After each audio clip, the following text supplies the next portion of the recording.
Cut చేస్తూ ఉండటమే దీనికి కారణం. ఎవరికి నోటీసు ఇవ్వకుండా కేబుల్స్ తొలగించడంతో విద్యుత్ శాఖ తీరుపై తీవ్ర విమర్శలు వస్తున్నాయి. చెప్పా పెట్టకుండా ఇలా కేబుల్స్ కట్ చేస్తే తమకు తీవ్ర నష్టమని కేబుల్ ఆపరేటర్లు, ఇంటర్నెట్ సర్వీస్ ప్రొవైడర్లు ఆవేదన వ్యక్తం చేస్తున్నారు. ఫైబర్ కేబుల్స్ ని తొలగించవద్దని విద్యుత్ శాఖకు విజ్ఞప్తి చేస్తున్నారు.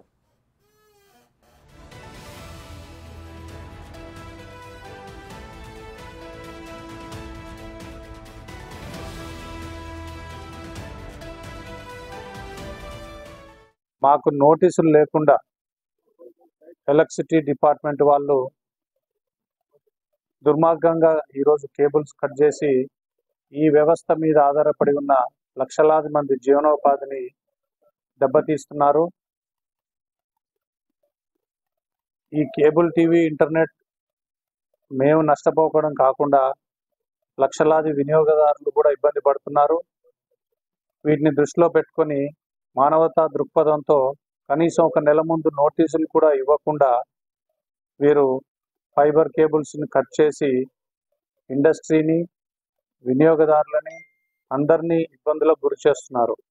కావున దయచేసి ఇమీడియట్గా తక్షణమే ఈ యొక్క కేబుల్ కటింగ్స్ని ఆపవలసిందిగా కోరుకుంటున్నాం.